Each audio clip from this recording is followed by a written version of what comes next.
हमारे तहसील रिपोर्टर खालिद फारूक वटू की बहावलनगर से रिपोर्ट। ज़िला बहावलनगर एजुकेशन डिपार्टमेंट गुज़श्ता 30 सालों से पंजाब भर में बदउनवानी करप्शन में नुमायाँ हैसियत रखता है। ख़ुसूसन फ़ीमेल विंग में करप्ट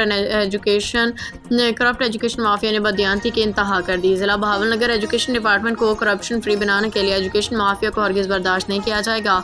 उनके खिलाफ कानून के मुताबिक कार्रवाई का अमल मुस्तकिल तौर पर जारी रखा जाएगा, जिसका आगाज़ तहसील चिश्तियाँ से कर दिया गया। ज़िला भर में करप्शन में मुलविस अनासर के खिलाफ भरपूर एक्शन लिया जाएगा।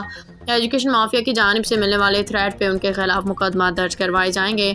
इस वक्त वज़ीर आला पंजाब के वीएन के मुताबिक minister education, secretary education, chief executive officer ज़िला बहावलनगर डॉक्टर अता मोहम्मद ज़हीर, दीगर एजुकेशन ऑफिसर्स एक पेज पे हैं। ज़िला बहावलनगर को करप्शन से पाक करने के लिए अमली इक़दाम उठाए जा रहे हैं, जिसका अज़म डिस्ट्रिक्ट एजुकेशन अथॉरिटी ज़िला बहावलनगर ने कर रखा है। वांट टू कम्युनिकेट कि करप्ट माफिया बहावलनगर के लिए ज़ीरो टॉलरेंस पर काम हो रहा है, और ये ज़ीरो टॉलरेंस जो है ये हमेशा कैरी ऑन रहेगी जब तक इस टास्क पे जो कि मिनिस्टर एजुकेशन ने सीईओ बहावलनगर डॉक्टर अता मोहम्मद अज़हर और मुझे DO elementary Bahawalnagar madam Sumera Shaheen को ये दिया कि बहावलनगर के अंदर जो जितने भी गलत काम हुए हैं, करप्ट माफिया ने एजुकेशन के फ़ीमेल विंग को जो बेच के रख दिया हुआ है, बोगस इंडक्शंस की हुई हैं, धड़ाधड़ उन बोगस लोगों को वेरीफाई किया हुआ है, वो लोग जो नैब में हैं,